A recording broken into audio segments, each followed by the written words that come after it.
Olá! Hoje nós vamos descobrir como foi o processo de evolução da tabela periódica até os dias atuais. Vou começar comentando sobre um filósofo grego chamado Empédocles.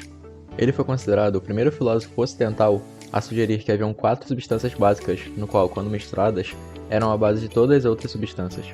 E as 4 substâncias básicas que Empédocles escolheu foram fogo, terra, água e ar.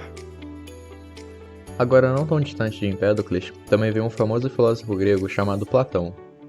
E Platão é geralmente conhecido por ser a pessoa a atribuir o termo elementos a essas substâncias. Depois, também o conhecido filósofo Aristóteles, distante de Platão, sugeriu que não há apenas 4 elementos no qual todas as outras substâncias são feitas, mas que eles têm um conjunto de propriedades. O fogo sendo quente e seco, a terra sendo fria e seca, a água sendo fria e molhada e o ar sendo quente e molhado.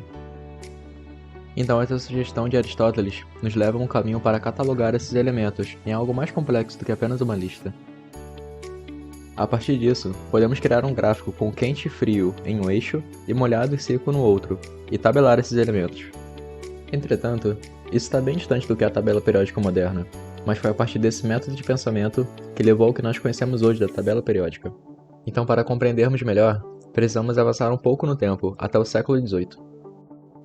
Anthony Lavoisier, que é geralmente titulado pai da química moderna, decidiu testar essa teoria que Empédocles promoveu, que haviam 4 elementos, sendo eles fogo, terra, água e ar.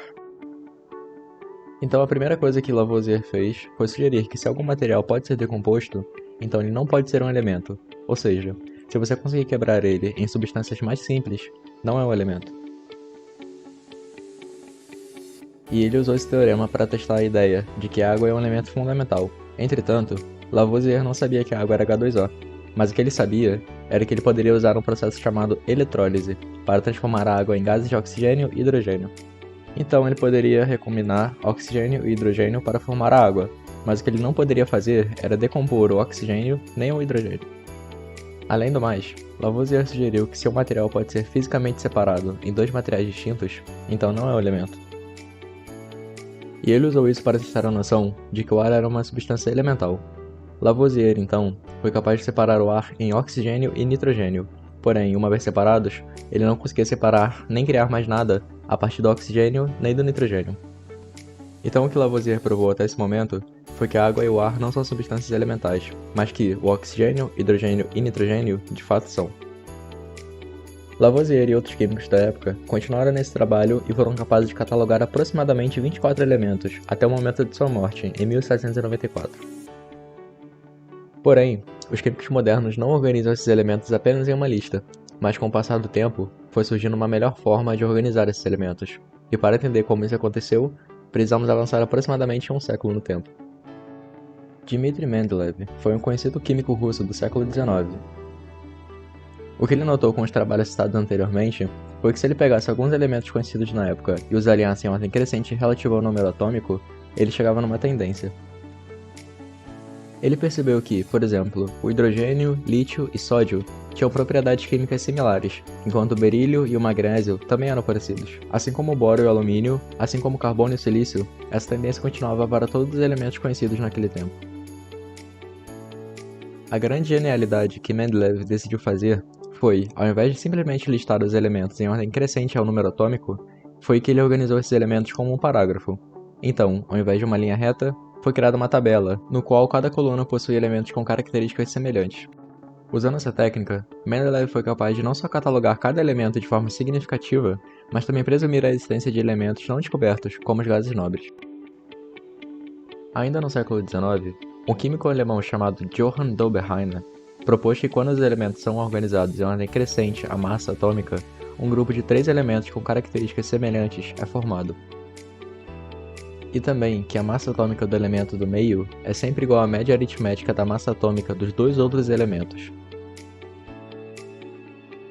Dobereiner classificou o primeiro grupo como metais alcalinos, que são os elementos que reagem com a água, sendo eles lítio, sódio e potássio. Nesse grupo, o lítio e o potássio são o primeiro e terceiro elementos respectivamente, e o sódio é o elemento do meio. A massa atômica do sódio é 23, do lítio é 7 e do potássio é 39. Então quando pegamos o número atômico do potássio mais a do lítio e fazemos a média, temos como resultado 23, justamente a massa atômica do sódio. Porém, há uma limitação.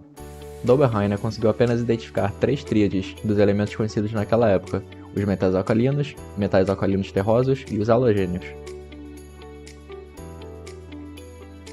Baseado nas tríades de Dobereiner, John Newland também classificou os elementos de acordo com o aumento da massa atômica, até que ele descobriu que as propriedades a cada 8 elementos eram uma repetição do primeiro elemento. Ele começou colocando os elementos organizados relativo ao aumento da massa atômica, por exemplo, o hidrogênio, depois o lítio, depois o berílio, boro, carbono, nitrogênio, oxigênio e flúor. E aí ele percebeu que o flúor mostra propriedades semelhantes ao hidrogênio, então ele colocou o flúor abaixo do hidrogênio. Depois foi a vez do sódio. Ele percebeu que o sódio demonstra propriedades parecidas com o lítio, então ele colocou o sódio abaixo do lítio. Depois o magnésio foi colocado abaixo do berílio e por aí foi. Porém, havia algumas limitações.